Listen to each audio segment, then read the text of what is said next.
After flying 12 hours through 3 delays to surprise my husband at his guy's cabin weekend, I walked in with his favorite bourbon and heard him say, "If she vanished, that insurance money could clear my debts."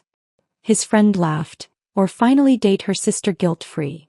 I left the bourbon. By morning I was in Costa Rica. 2 weeks later his sister called, crying. The bourbon bottle felt heavy in my hands as I stood before the cabin door. My heartbeat quickened with anticipation after traveling 12 hours to surprise David. Then I heard his voice through the weathered wood, words that froze the smile on my face and shattered my world into 1,000 jagged pieces. "If she vanished, that insurance money could clear my debts." My husband's voice was casual, almost thoughtful, as if discussing the weather. A burst of laughter followed, then his friend's voice. "Or finally date her sister guilt-free." More laughter. My fingers tightened around the bottle of Blanton's, his favorite bourbon that I'd carefully wrapped with a red ribbon. The gift I'd carried across 3 states through endless delays suddenly felt like a prop in someone else's play. I grew up surrounded by wealth. My father built his real estate empire from nothing, ensuring both my sister Amelia and I would never want for anything. When I met David at a charity fundraiser 3 years ago, he seemed refreshingly uninterested in my family's fortune. He was charming, driven, working on his MBA and full of dreams. I fell hard and fast. "David needs time to establish himself," I explained to my father when he questioned why my new husband hadn't signed the prenup. "He's sensitive about the money difference. I trust him." My father's concerned frown should have been my first warning. "Sophia, love shouldn't require financial sacrifice. Remember that." I didn't listen. Instead, I supported David's consulting business when traditional investors wouldn't. I paid off his student loans as a first anniversary gift. I bought the house he wanted in the neighborhood he chose. Each time he claimed a setback in his business, I wrote another check, believing in the partnership I thought we were building. My sister tried warning me too in her gentle way. "He asks about our family trusts a lot, sophomore. It's odd." I dismissed her concerns as overprotectiveness. "He's just trying to understand our world," I'd insisted. Standing outside that cabin door, all those warnings crashed down on me at once. Yesterday had been normal. A video call with David where he talked about the cabin weekend, how the guys were playing poker and hiking. He'd mentioned missing me. I'd smiled, already knowing I would surprise him, having secretly booked my flight weeks ago. The decision to surprise him had come during one of my lonely evenings in our too-big house. 2 years of supporting his dreams while mine gathered dust. 2 years of believing his excuses when he missed dinner with my family. 2 years of ignoring how he casually mentioned my sister's accomplishments with a gleam in his eye that made me uncomfortable. "Babe, I can't make it this weekend. The guy's trip is sacred, no wives allowed," he'd said last week, kissing my forehead. "You understand." I did understand. I understood his need for space, for time with friends. What I didn't understand was why I always had to be the understanding one. So I decided, just once, to put my desires first. To see his face light up when I arrived unexpected. To remind him why we fell in love. The journey had been a nightmare of technical issues and weather delays. First, a mechanical problem grounded us for 2 hours in Chicago. Then thunderstorms diverted us to Indianapolis. The final flight was delayed another 3 hours due to crew scheduling issues. I'd sat in uncomfortable airport chairs, checked my watch constantly, and clutched my carry-on containing the $200 bourbon I'd specially ordered. A woman next to me at the last gate had noticed my agitation. "Someone special waiting?" "My husband," I'd replied, smiling despite my exhaustion. "He has no idea I'm coming." "Those are the best surprises," she'd said, patting my hand. Through it all, I'd clung to the image of David's surprised face, imagining his arms wrapping around me, telling his friends, "See what an amazing wife I have?" Now I stood paralyzed outside the wooden door of cabin number 8, the revelation still ringing in my ears. "How much is the policy for again?" David's friend asked. $2 million. Took some convincing to get her to sign the papers. Told her it was about our future family. I pressed my hand against my mouth to stifle any sound. My legs trembled but somehow held me upright. "Dude, that's cold," another voice said, though he was chuckling. "Cold? It's strategic," David replied. "Her dad's worth 9 figures. Her sister's single and a lot more fun. Sophia's sweet but boring." always worried about disappointing Daddy. Something inside me, something that had been bending for 2 years, finally broke. A memory surfaced. David casually suggesting we go skydiving, mountain climbing, scuba diving, all activities that could end tragically. I thought he was being adventurous. Now I understood. He was looking for accidents to happen. The bourbon bottle nearly slipped from my grasp. I set it down silently by the door, carefully removing the gift tag with my name. My wedding ring caught the porch light, its diamonds suddenly seeming gaudy and false, just like our marriage. I backed away from the door, my designer suitcase forgotten beside the bourbon. Through the cabin window I caught a glimpse of them. David and 3 friends, cards and cash on the table, beers in hand. My husband was smiling, completely at ease while discussing my death. This man who kissed me goodbye at the airport 3 days ago. This man who promised to love me through sickness and health. This man who had access to every account, every asset I owned. My wedding ring felt like it was burning into my skin. I twisted it off as I walked back to my rental car, my mind racing through all the signs I'd ignored. The questions about my life insurance. The subtle distancing from my friends and family. The accidental meetings with my sister. As I slid into the driver's seat, I placed my wedding ring in the cup holder. A small, glittering testament to a marriage built on lies. For a brief moment, I considered confronting him, imagined the satisfaction of seeing his face when he realized he'd been caught. But self-preservation won out. If he was willing to contemplate my death for money, what else might he do when cornered? I started the engine and pulled away from the cabin that held the ruins of my marriage, tears finally breaking free. But beneath the devastation, something else was forming. A cold, clear determination. By morning, I would be in Costa Rica. By the time David returned home, I would be officially missing. Let him sweat. Let him wonder. Let him face those debt collectors alone. I may have been raised with wealth and privilege, but my father also taught me something David had clearly forgotten. Never underestimate a woman with resources and a reason for revenge. My hands didn't shake as I sat in my rental car in the dimly lit parking lot a mile from the cabin. That surprised me. The numbness had settled in, wrapping around me like a protective shield.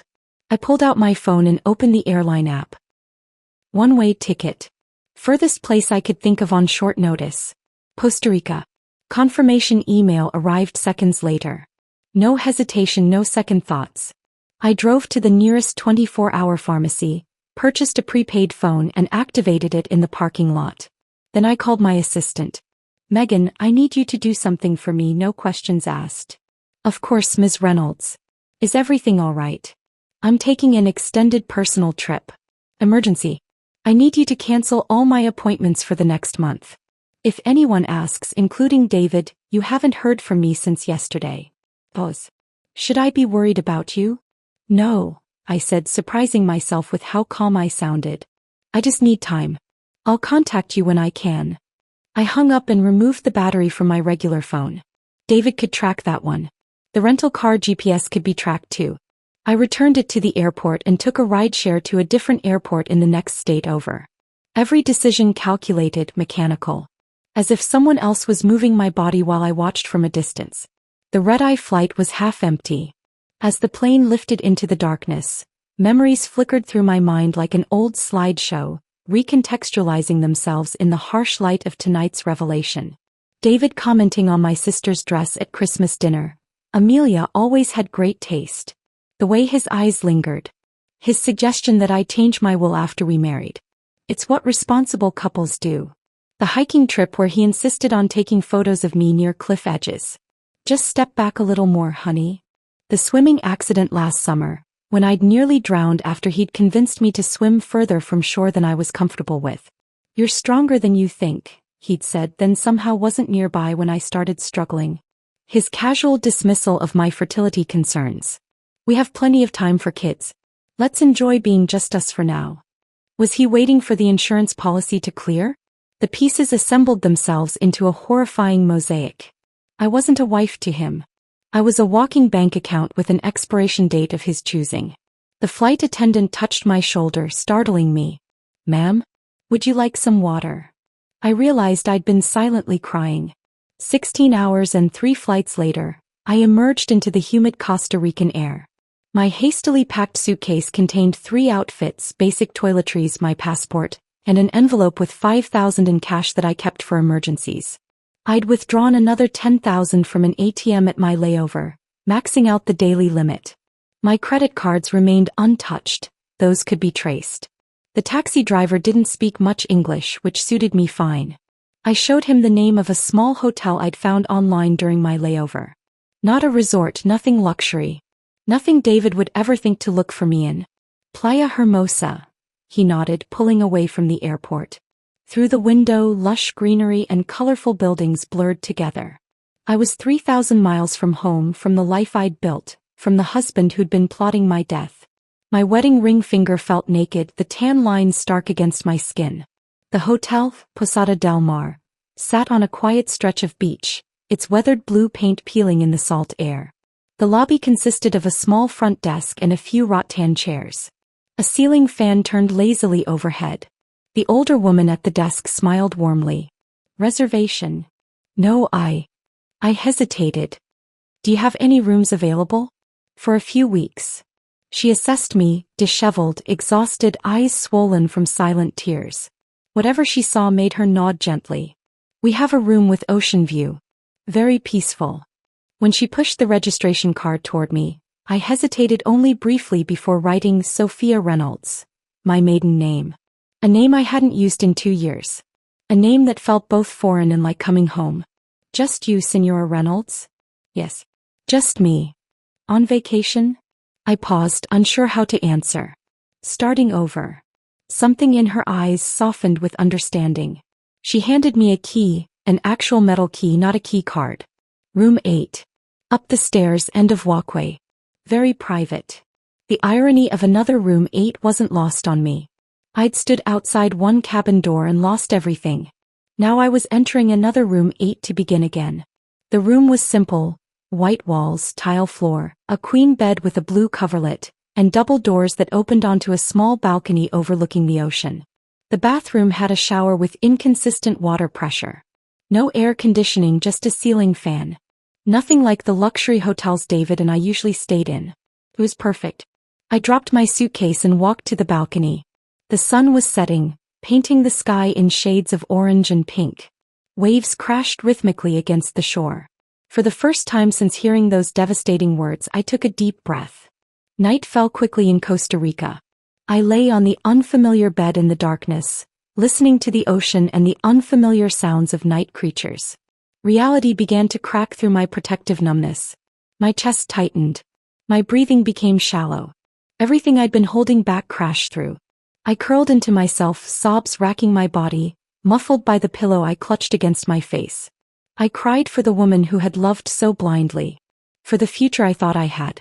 For the betrayal so deep I couldn't fathom its edges. He wanted me dead, I whispered into the darkness, the words making it real. The tears continued until there were no more left, leaving me hollow and spent.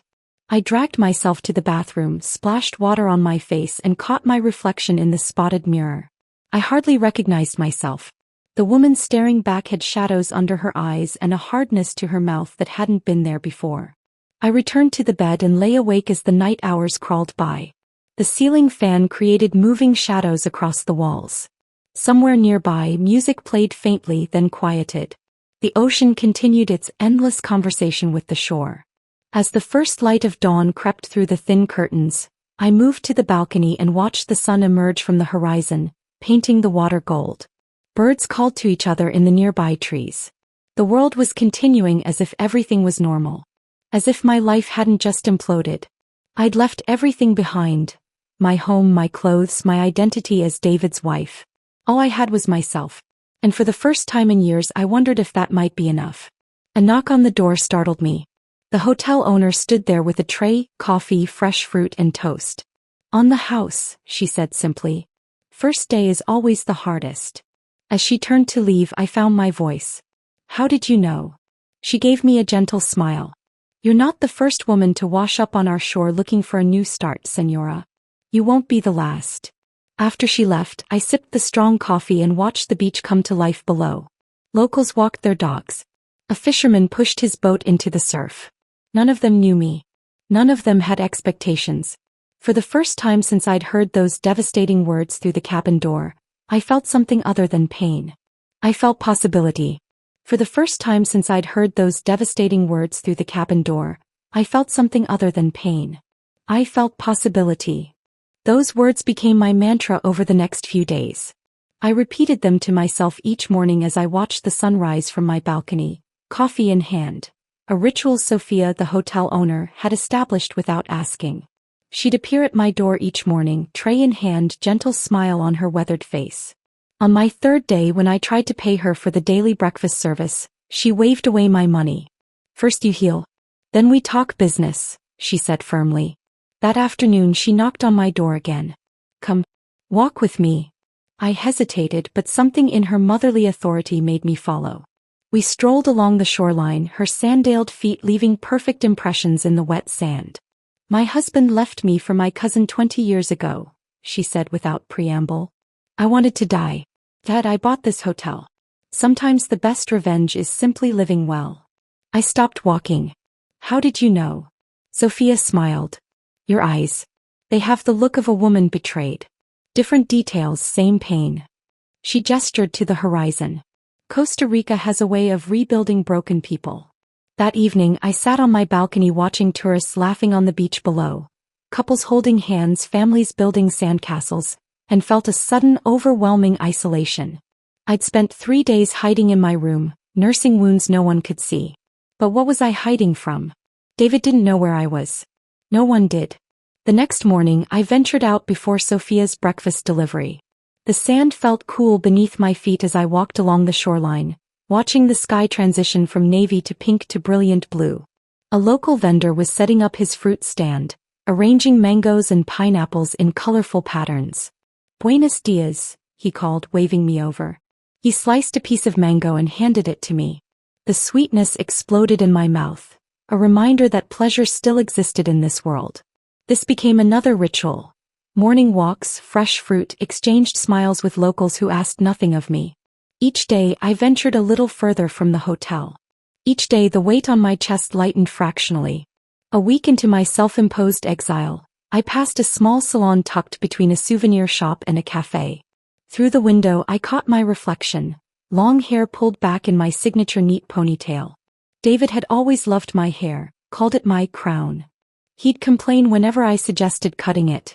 Before I could reconsider, I walked into the salon. The stylist, a young woman with vibrant blue streaks in her dark hair, looked up and smiled. "Can I help you?"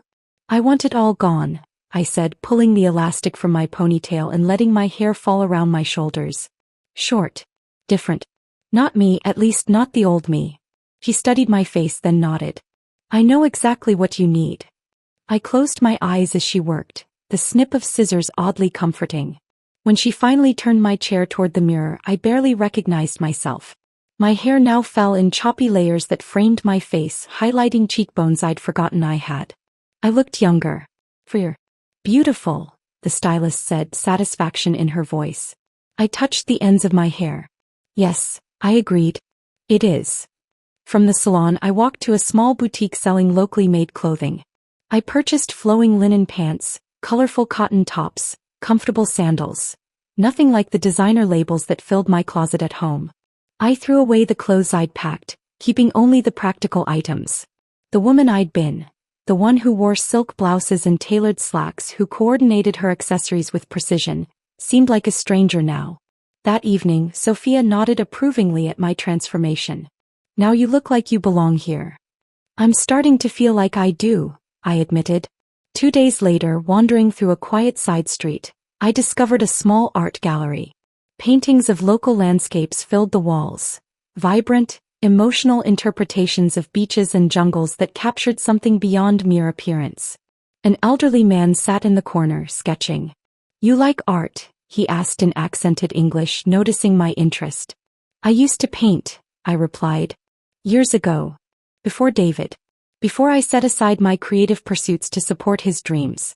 Before I became the perfect corporate wife." The man, Miguel, I later learned, handed me his sketchbook and a pencil. "Show me." I hesitated, then sat beside him. My first strokes were tentative, but soon my hand remembered what my mind had forgotten. The curve of the coastline, the texture of palm fronds, the play of light on water. I lost track of time, lost in the simple joy of creation. "You have talent," Miguel said when I finally looked up. "Come back tomorrow. I teach you more." I did go back, day after day. The small gallery became my sanctuary.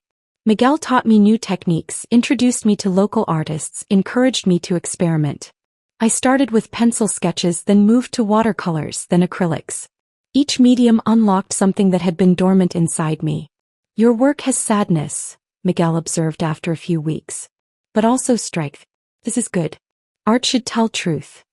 3 weeks into my stay, I finally accessed my email through the hotel's public computer. Over 200 messages awaited me, increasingly frantic ones from David, concerned ones from friends, a few from my sister wondering why I wasn't responding to her texts. The most recent from David was addressed to the police, copied to me, reporting me as a missing person, describing me as emotionally fragile and possibly suicidal. My hands trembled as I logged into our joint bank account, the one where my monthly allowance from my trust fund was deposited. The balance was zero. Every penny transferred to an account I didn't recognize 2 days after I disappeared. My separate personal account, the one David didn't know about, remained untouched. I sat back staring at the screen. He was already collecting, assuming I was dead or as good as. The insurance policy wouldn't pay out yet, but he'd taken what he could reach. The final confirmation of his betrayal should have devastated me. Instead, it hardened my resolve. That evening, as I sat on my balcony with a glass of local wine, Sophia joined me. We watched the sunset in companionable silence before she spoke. "You look different today." "Decision made." I nodded. "I think it's time to stop running and start fighting back." Sophia raised her glass. "To phoenixes then. Rising from ashes." I clinked my glass against hers. The woman who had arrived at Posada del Mar, broken, betrayed, lost, was gone. In her place sat someone stronger. Someone with a plan. I clinked my glass against Sophia's. "To phoenixes then. Rising from ashes." The plan was still forming, nebulous but strengthening. Over the next few days I began making notes, researching legal options, contacting my personal attorney through an encrypted email service. I was careful, methodical, the way my father had taught me to be with business decisions. This was, after all, the most important negotiation of my life. That afternoon, I was dozing in the hammock on my balcony, lulled by the rhythmic sound of waves, when an unfamiliar ringtone startled me awake. For a moment, I was disoriented. It wasn't my phone ringing. Then I remembered the prepaid phone I'd purchased nearly 2 weeks ago, the one I'd given the number to exactly one person. Megan, my assistant. I fumbled for it, heart suddenly racing. "Hello. Ms. Reynolds." Megan's voice was low, urgent. "I'm so sorry to disturb you, but there's someone needs to speak with you. It's important." Before I could respond, there was rustling, then a new voice came on the line. Shaky, tear-filled, but immediately recognizable. "Sophia? Oh my God, you're alive. Thank God. I didn't know who else to call. Your assistant wouldn't tell me anything, but I begged her." Rebecca. David's sister. My sister-in-law. The woman who'd been my friend long before she became my family. "How did you get this number?" "I've been calling everyone trying to find you. David said you disappeared, that you might have hurt yourself." Her voice broke. "But I knew, I hoped." I sat up straight, instantly alert. "Rebecca, slow down. What's happening?" A sob escaped her. "There are men at David's house, our house. Dangerous men. They say he owes them money. A lot of money. They threatened him, Sophia. They threatened me." My stomach tightened. "What kind of men?" "The kind who break things. Fingers. Faces." Her voice dropped to a whisper. "They gave him 3 days to pay or they'll make an example of him. They know about me, about my house. They said if he runs, they'll take my house instead." My mind raced. Rebecca owned a small, charming craftsman she'd purchased with her teacher's salary and a loan from their parents. She'd renovated it herself, painted every wall, planted every flower in the garden. It was her pride, her sanctuary. "How much does he owe?" I asked, already dreading the answer. $300,000, she whispered. "Gambling debts. I had no idea it was this bad, Sophia. None of us did." The pieces clicked together with sickening clarity. The desperate need for my insurance money. The attempts to access my trust fund. The constant financial setbacks in his business. Not business losses at all, but gambling debt. When did this start? I don't know exactly.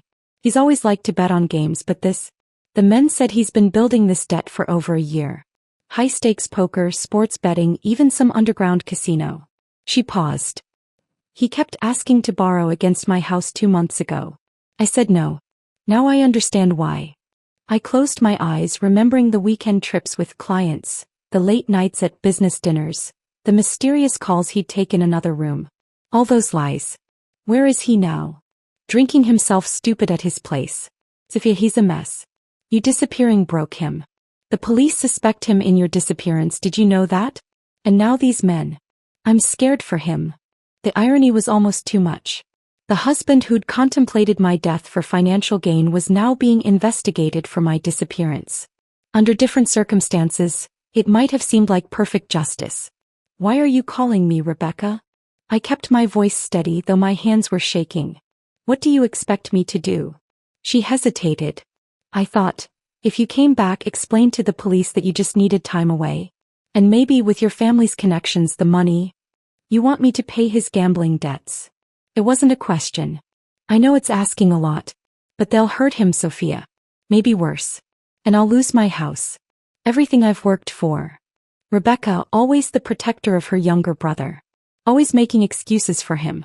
Always cleaning up his messes. I'd admired that loyalty once. Now it just made me sad. Does he know you're calling me? No. He thinks you're. She couldn't finish the sentence. Dead. My husband hoped, I was dead. And his sister was asking me to rescue him from the consequences of his actions. I need time to think, I said finally. I'll call you back on this number. I hung up before she could respond and immediately called Megan back. How did she find you? I demanded. She showed up at the office hysterical, saying it was life or death. I'm so sorry. It's okay, I sighed.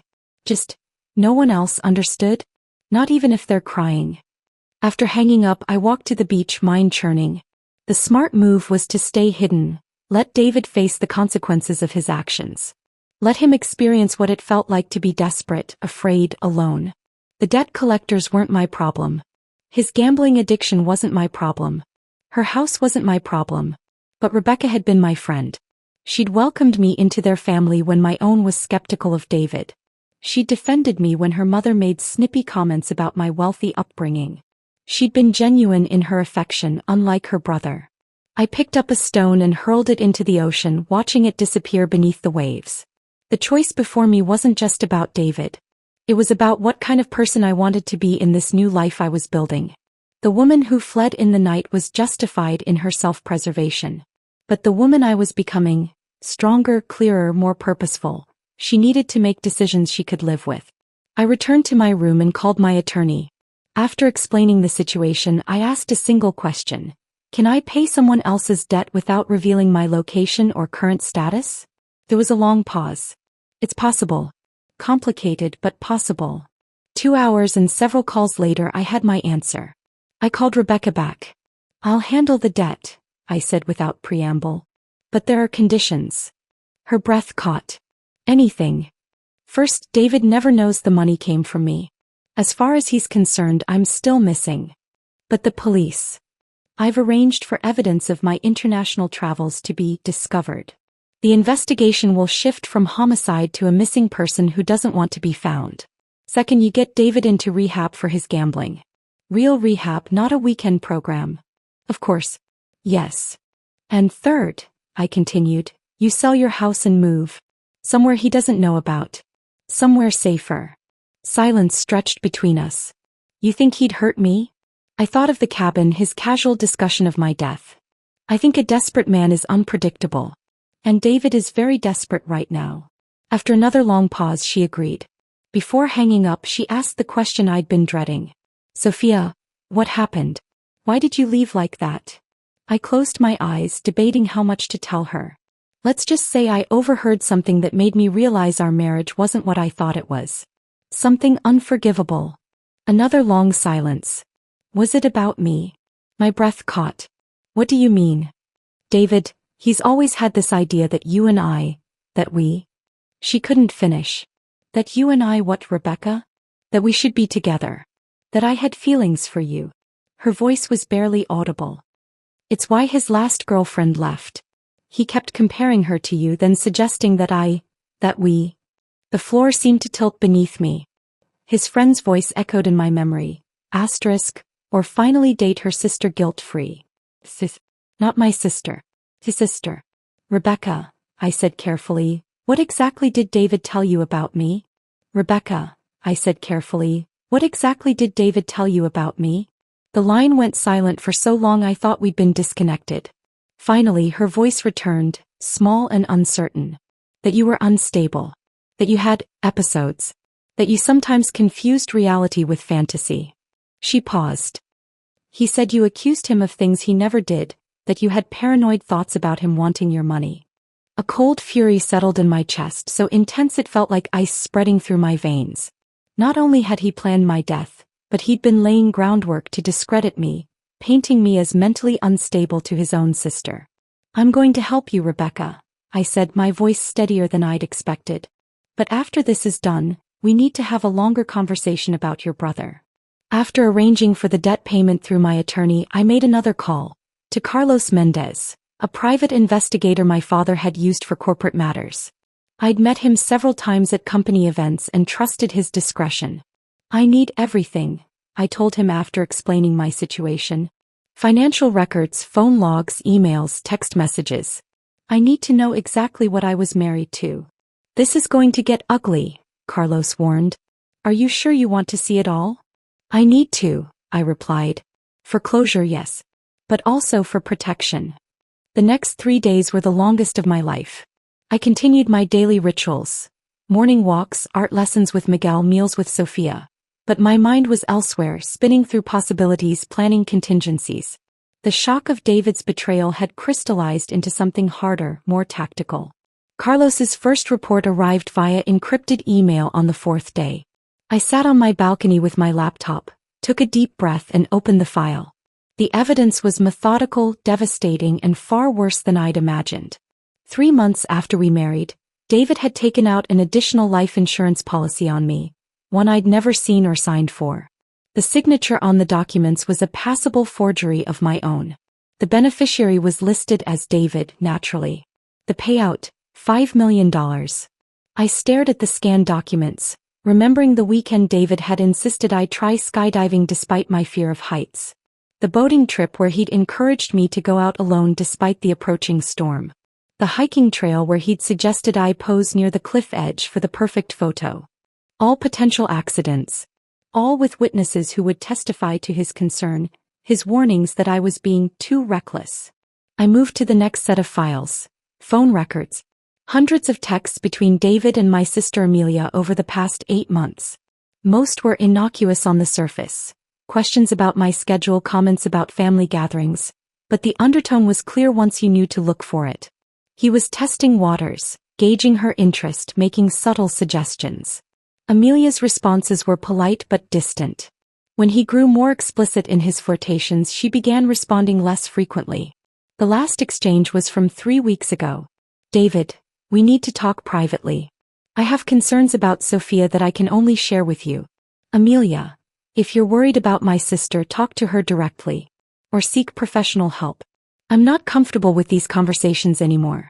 I closed my eyes, a wave of gratitude washing over me. Amelia had sensed something off and created distance.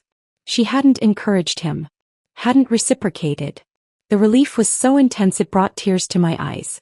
The financial records were next, and they told a story of calculated deception.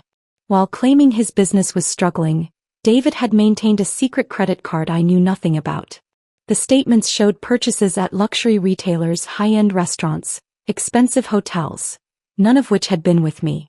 There were charges from jewelry stores on significant dates. My birthday, our anniversary, Christmas. Gifts I'd never received. For other women. For gambling debts. The purpose wasn't clear, but the deception was. Most damning was evidence of an offshore account in the Cayman Islands, opened 6 months after our wedding. Regular transfers from our joint account. Money I'd provided for business expenses and investments had been funneled there instead. The current balance, $1.2 million. My money hidden away for his eventual escape. All while he insisted we needed to budget carefully for our future. All while I'd scaled back my own spending to support what I thought was our shared dream. The final document was a draft email found in David's deleted folder, addressed to my father's attorney. In it, he inquired about the conditions of my trust fund in the event of my death, specifically whether he would have control of the assets as my spouse. The email was dated 3 weeks ago, just before his cabin trip. I closed the laptop, walked to the bathroom, and was violently ill. When the nausea passed, I sat on the cool tile floor back against the wall, and allowed myself to feel the full impact of what I'd discovered. This wasn't just opportunistic betrayal. This was calculated, long-term deception.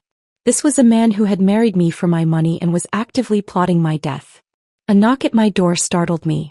Sophia stood there, concern etched on her face. "You look like you've seen a ghost," she said. I tried to smile but failed. Just learning the truth about someone I thought I knew. She sat beside me on the bed as I summarized what Carlos had found. With each revelation, her expression darkened. "Men like this," she said finally, "they never face consequences. They slip away, find new victims, start again." "Not this time," I said, surprising myself with the steel in my voice. "This time there will be consequences." That evening I emailed Carlos with new instructions. Gather everything, organize it into irrefutable evidence, and prepare to deliver it to the appropriate authorities. I also asked him to quietly contact Rebecca, to ensure she was safe and following through on her promise to seek help for David. His response came within the hour. "Rebecca has moved to her friend's house. David doesn't know where. He's accepted the anonymous family friend explanation for the debt payment. He's also drinking heavily and making threats about finding you." I forwarded everything to my attorney with clear instructions. Prepare for war but wait for my signal. Then I opened a new document and began typing. A detailed account of my marriage, the overheard conversation at the cabin, my escape, and everything I'd discovered since. If anything happened to me, this would be my testimony. As I wrote late into the night, a plan began to form. Not just for protection, not just for justice, but for a reckoning. David had spent years creating an elaborate fiction.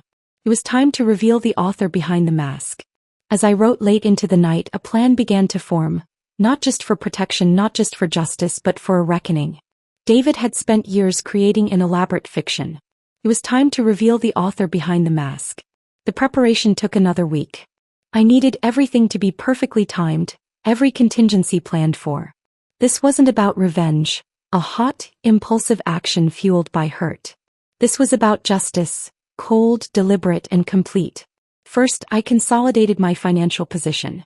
With Carlos's help, I transferred remaining funds from joint accounts into secure ones David couldn't access. I contacted credit card companies to flag suspicious activity, backdating the requests to before my disappearance. I had my attorney draft an emergency petition to freeze the offshore account, ready to file at the right moment. Next came the legal preparations. I organized every piece of evidence into a comprehensive file. The forged insurance documents, the unauthorized policy increases, the financial fraud, the offshore accounts. Each transgression methodically documented, each connection clearly drawn. I had Carlos make multiple copies, stored in different secure locations. My appearance needed to change further. The haircut was a start, but not enough. I didn't want to be recognized before I was ready. I bought contact lenses that changed my eye color from blue to brown. I selected clothing nothing like what David was used to seeing me wear, practical, understated pieces in muted colors. I practiced a slight accent, just enough to make someone second-guess if I was who they thought I was. I booked my return flight under my maiden name with a layover route that would make my movements difficult to track. I arranged for a rental car from a small local agency that didn't require scanning ID into a computer system. The night before my departure, Sophia knocked on my door with a small package. "For protection," she said, handing me a delicate silver charm bracelet. "My grandmother gave it to me when my husband left. She said it keeps you strong when facing those who wish you harm." I slipped it onto my wrist, touched by the gesture. "I hope you find what you're looking for," she said, embracing me. "Peace, justice, whatever it is." "Thank you," I whispered. For everything. Before leaving Costa Rica, I made the hardest call of all, to my sister Amelia. I used an encrypted messaging app, one I knew she kept for her international humanitarian work. Don't react, I said the moment she answered. It's Sophia. I'm alive. I'm safe. There was a sharp intake of breath, but she followed my instruction. I'm alone, she said quietly. What's happening? Everyone thinks. I know what everyone thinks. I needed to stay that way for a little longer. I paused. I need to ask you something about David. I could hear her shifting position, could picture her moving to a more private location in her apartment. What about him? Has he been contacting you since I disappeared? Asking strange questions? Making inappropriate suggestions? Her silence was answer enough. Amelia, please. I need to know everything. He calls almost daily, she admitted. At first it seemed like genuine concern about you. Then, the tone changed. He started suggesting that maybe I needed comfort during this difficult time. That we should meet privately to share our grief. My stomach churned. Did you? God, no. Her voice was fierce. Sophia, I always thought he was off somehow. Too perfect. Too rehearsed. I never understood what you saw in him. Tears pricked my eyes. If only I'd listened to her subtle warnings years ago. There's something else, she continued hesitantly. He asked me about your trust fund. Specific questions about what happens to it if they declare you dead.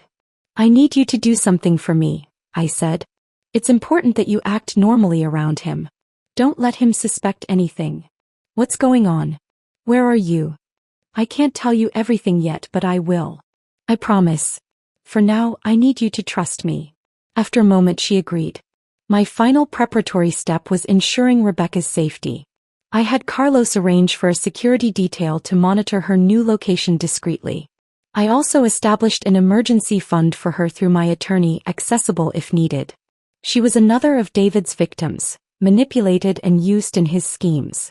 She deserved protection. The day before my flight home, I made an anonymous call to the FBI's Financial Crimes Division. I didn't provide details, just enough information to prompt them to look closer at David's activities. The insurance fraud, the offshore accounts, the identity theft. All federal crimes. They wouldn't move immediately, but they would begin watching. The flight back to the States felt surreal. 3.5 weeks had passed since I'd overheard those fateful words at the cabin. In that time I'd died and been reborn. The naive, trusting woman replaced by someone stronger, clearer, and far more dangerous to David's plans. I arrived at night, driving my nondescript rental car through familiar streets that somehow felt foreign. The neighborhoods hadn't changed, I had. As I approached our gated community, I didn't use the main entrance where security might recognize me. Instead, I used the service road I'd discovered years ago when I'd accidentally locked myself out during a morning run. Our house, a sprawling Tudor-style home with manicured gardens and dramatic lighting, looked exactly as I'd left it. Lights glowed warmly in the downstairs windows. David was home. I parked a block away and walked the perimeter of our property, staying in shadows. Through the living room window I could see him, pacing, phone to his ear, gesturing angrily. Even at a distance I could tell he was disheveled, unshaven. The perfect, polished husband was unraveling. I didn't approach the house yet. Instead I checked into a small hotel under my new identity. Tomorrow would come soon enough.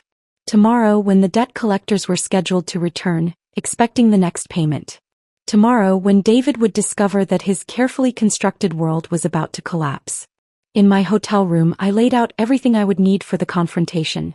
The evidence files, the legal documents, the digital recordings. I charged my devices and prepared the small audio recorder I would keep in my pocket. I slept surprisingly well that night, dreamless and deep. When I woke I didn't feel fear or anxiety, just a calm certainty.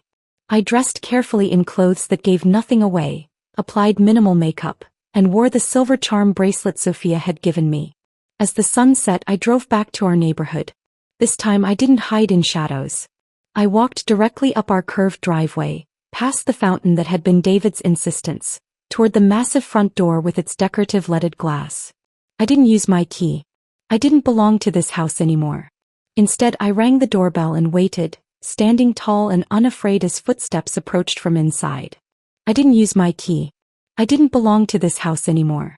Instead, I rang the doorbell and waited, standing tall and unafraid as footsteps approached from inside. The door swung open. David stood there, unshaven, hair disheveled, wearing the same Columbia Business School sweatshirt he'd had since we met. For a split second he didn't recognize me. The new hair, the contacts, the different clothes. Then his eyes widened in disbelief. "Sophia?" he whispered, his face draining of color as though he'd seen a ghost. In a way he had. I stepped forward, not waiting for an invitation. "We need to talk." He backed away automatically, his mouth opening and closing without words. I walked past him into the foyer, the marble floor echoing under my steps. The house smelled stale, unwashed dishes, day-old takeout containers, the faint scent of whiskey. "You're alive," he finally managed, following me into the living room. "Where have you been?" "I've been out of my mind with worry. The police thought that you killed me?" I turned to face him, my voice steady. "Yes, I imagine that was inconvenient for your plans." His expression shifted rapidly, shock giving way to tentative relief, then wariness. "What are you talking about? I've been searching everywhere for you." He moved toward me, arms outstretched as if for an embrace. "Baby, I thought I'd lost you." I stepped back. Don't even try."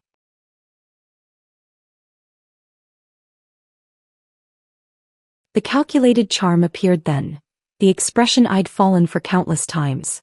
The furrowed brow of concern, the soft, hurt eyes, the slight tremble in his voice. "Sophia, whatever you think happened, whatever you're upset about, let me explain. I was at the cabin, David." I watched his face carefully as understanding dawned. "I heard everything." His expression froze, then rearranged itself into wounded confusion. "The cabin? What are you talking about?" "I flew 12 hours through 3 delays to surprise you. I brought your favorite bourbon. I stood outside the door and heard you discussing how my insurance money would clear your debts." He paled further but recovered quickly. "You misunderstood. It was a joke, dark humor between friends. You know how guys talk. And your friend's comment about dating my sister guilt-free if I vanished? Was that a joke too?" "Not your sister," he corrected automatically, then caught himself. "I mean, we weren't." "Your sister," I finished for him. "Yes, Rebecca told me about your little obsession. About how you've been trying to manipulate her too." Anger flashed across his face, quickly suppressed. "Rebecca? You've spoken to her? Where have you been?" "That's not important." I set my purse on the coffee table and removed a thick manila envelope. "What matters is what happens next." His eyes fixed on the envelope. "What is that?" "Everything." I opened it and began laying documents on the table between us. "The life insurance policy you forged my signature on. Bank statements showing transfers to your offshore account in the Caymans. Credit card statements for purchases I never saw. Records of your gambling debts." With each document his face grew harder, the pretense of confusion falling away. "You've been investigating me?" His voice was low, dangerous. "Just discovering who I was really married to." I laid down the final document, divorce papers, already signed by me. "Your choice now is simple. Sign these and walk away with what you came into this marriage with. Nothing. Or don't, and I take everything to the FBI, the insurance company, and the district attorney." He stared at me, calculation replacing shock. I could almost see him weighing options, looking for leverage for escape routes. "You'd get nothing," he finally said. "No one would believe you. You've been missing for weeks, acting erratically. I've documented your unstable behavior for months. Your paranoid accusations, your mood swings. You mean the groundwork you were laying? Telling people I was unstable, that I confused fantasy with reality." I smiled thinly. "Rebecca told me all about it." His expression darkened. "You think you're so clever. You and your family looking down on me from the beginning. You have no proof of anything." "Actually, I do." I pulled out my phone and played a recording, his conversation with the insurance agent, requesting an increase in my policy without my knowledge. The agent's concerned questions. David's smooth lies. The doorbell rang before he could respond. I checked my watch. Right on time. "That would be your sister," I said. Rage contorted his features. "You involved her in this. After everything I've done for her? You mean like using her house as collateral for your gambling debts?" Or manipulating her emotions all these years? I moved to the door. She deserves the truth too. Rebecca stood on the porch, her expression a mixture of nervousness and determination. She'd lost weight since I'd last seen her, dark circles shadowing her eyes. When she saw me, she exhaled sharply. "You came back," she whispered, hugging me tightly. "I promised I would."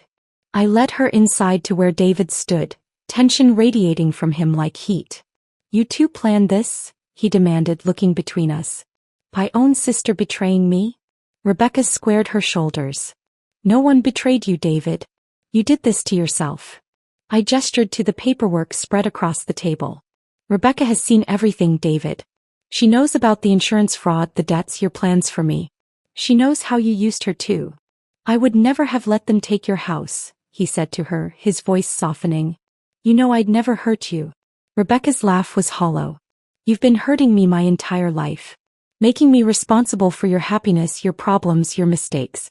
No more." David's charm made one last attempt. He stepped toward me, eyes softening. "Sophia, please. Whatever mistakes I've made, we can work through them. I love you. I've always loved you." I felt nothing. No anger, no hurt, no longing for what might have been. Just clarity. "Sign the papers, David," I said quietly. "Or the police get copies of everything tomorrow morning." Something in my voice must have convinced him. He knew he was cornered. With a shaking hand, he signed each page I indicated. "What happens now?" he asked, suddenly looking smaller, diminished. "Now you get what most people in your situation never receive: a second chance. The divorce gives you 30 days to leave the state. The debt to those men has been paid. Your criminal activities remain between us, as long as you never contact me, Rebecca, or my family again." Rebecca touched my arm. "Are you sure about this? After everything he did?" I nodded. "I don't need revenge. I need closure." I gathered the signed papers and the evidence, returning them to my bag. David watched, silent now, defeat evident in the slump of his shoulders. At the door, I turned back one last time. "The debt collectors won't return tomorrow. But federal agents might if you make one wrong move. Remember that." Rebecca and I walked out together, down the curved driveway past the pretentious fountain, through the wrought iron gates that had once represented security but now felt like a prison escaped. Neither of us looked back. In my rental car, Rebecca finally broke the silence. "What will you do now?" I touched Sophia's charm bracelet, thinking of the small hotel in Costa Rica, of Miguel's art studio, of the peaceful mornings watching the sunrise over an endless horizon. "Live," I said simply. "On my own terms. No more dimming my light for anyone." As we drove away, I felt the last chains of my old life falling away. David had wanted my death, but instead he'd given me rebirth. He'd desired my fortune, but I'd reclaimed something far more valuable: my sense of self, my power, my freedom. The road ahead stretched before me, full of possibilities I'd once been afraid to imagine. For the first time in years, I couldn't wait to discover where it would lead. 3 months later, I stood on the deck of my new beachfront studio in Costa Rica, watching the sunset paint the sky in brilliant oranges and pinks. My latest painting, a woman walking away from shattered glass, sat drying on an easel. Sophia appeared with 2 glasses of wine. "Your gallery showing next week is already sold out," she said, handing me a glass. "Miguel says you're his most talented student in 20 years. I smiled, thinking of how far I'd come since that night at the cabin. Rebecca had moved to Colorado, using part of the fund I'd established to open a small bookstore she'd always dreamed of. My sister Amelia had visited last month, finally meeting the real me, not the perfect corporate wife, but the artist with paint-stained hands and sun-streaked hair. As for David, I'd heard through my attorney that he'd left the country after the FBI began investigating his financials. The insurance company had launched their own fraud investigation. His carefully constructed world had collapsed like a house of cards. I took a sip of wine, feeling the warm breeze against my skin. "You know what the strange thing is? I should thank him." Sophia raised an eyebrow. "If I hadn't overheard him that night, I might have spent my entire life being who he wanted me to be instead of discovering who I really am." "To unexpected blessings," Sophia said, raising her glass. I clinked mine against hers. "And to bourbon left behind." We stood in comfortable silence as the last light faded from the sky, and I felt something I hadn't known in years: The quiet contentment of being exactly where I was supposed to be, exactly who I was meant to be. Sometimes the greatest revenge isn't making someone pay for what they've done. It's refusing to let what they've done define who you become.